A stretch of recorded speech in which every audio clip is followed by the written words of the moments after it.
अगला सवाल लेते हैं, ये है बाजार की प्रमुख कंपनी रिलायंस के बारे में।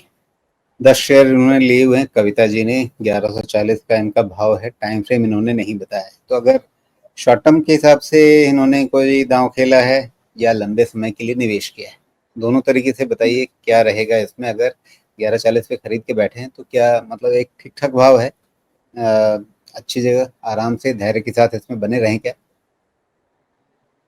तो बहुत लंबे समय से हम उसको एनालाइज करते हैं कि 1150 के पास इसका रिट्रेसमेंट खत्म हुआ था शायद, तो होने के बाद इसका रिकवरी भी ऑलमोस्ट हो ही जाना चाहिए था, तो वो भी हो ही जाएगा और फिर ये कंसोलिडेट करना चाहिए। तो अगर 1150 के आसपास बॉटम मतलब जो रिट्रेसमेंट वाला होना था हो गया, तो फिर इसका नया ऑर्बिट क्या बनना चाहिए, क्योंकि ये 1400 के ऊपर निकला तो फिर नया ऑर्बिट में आया, जहाँ तक मुझे याद है।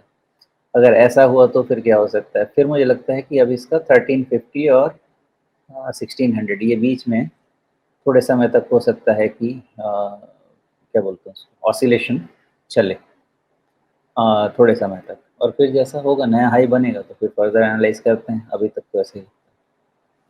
जी। तो 1350 से 1600 के बीच में कुछ समय तक घूमेगा। अच्छा, इसमें आपने झंडे डंडे की बात नहीं की। इसमें भी तो डंडा बड़ा दमदार सा दिख रहा है। वो समय गया ना, ये तो रिवर्स हेड एंड शोल्डर्स का समय आ गया ना। ओके।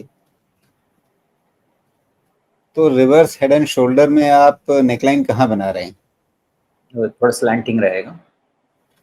हाँ, लेकिन कहाँ से शुरू करें, कहाँ पे ले जाएं? आप इसकी बात कर रहे हैं क्या? हाँ हाँ, बस बस ठीक है, करेक्ट है। तो 1400 का मैंने आपको ब्रेकआउट बोला ना, वही। जी।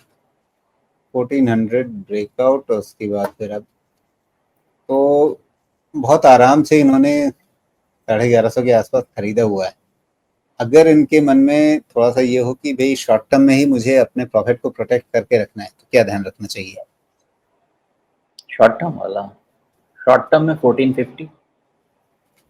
1450 पे नजर रखें। 1450 के नीचे दिक्कत होगी, या उससे एक अच्छा कंसोलिडेशन इसे दिखा है 1400 के आसपास।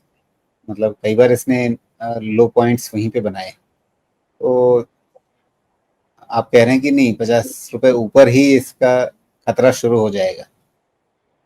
देखिए, ऑर्बिट कैसे बनता है, ऑफ कोर्स जैसे मैं बनाता हूँ उसमें क्या है, 1450 1400 के ऊपर मुझे ब्रेकआउट मिला था शायद। 1450 पे इसका रिटर्न सपोर्ट हो जाना चाहिए, तो ब्रेकआउट रिस्पेक्ट होगा।